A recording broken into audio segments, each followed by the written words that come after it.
Whilst it is not a necessity, Nuvens recommends encrypting traffic between WSM and the clients.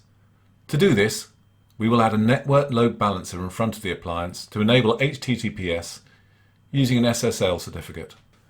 Certificates can be requested in AWS on the Certificates Manager service.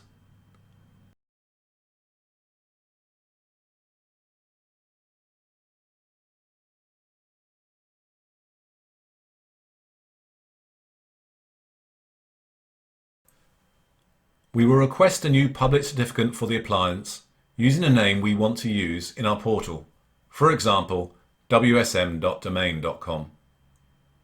Ensure DNS validation is selected and add tags if required.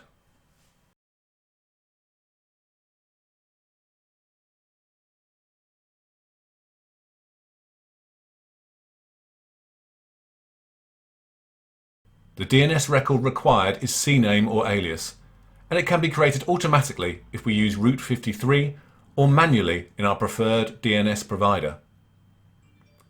After adding the DNS record, it will take a few minutes to be replicated through all of the root servers.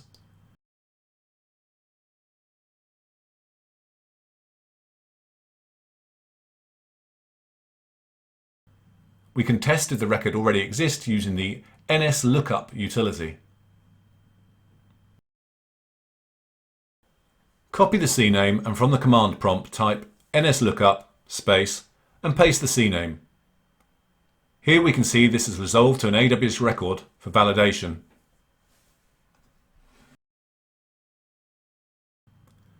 Once the record is valid, we can check if the certificate is issued from within the AWS Certificate Manager.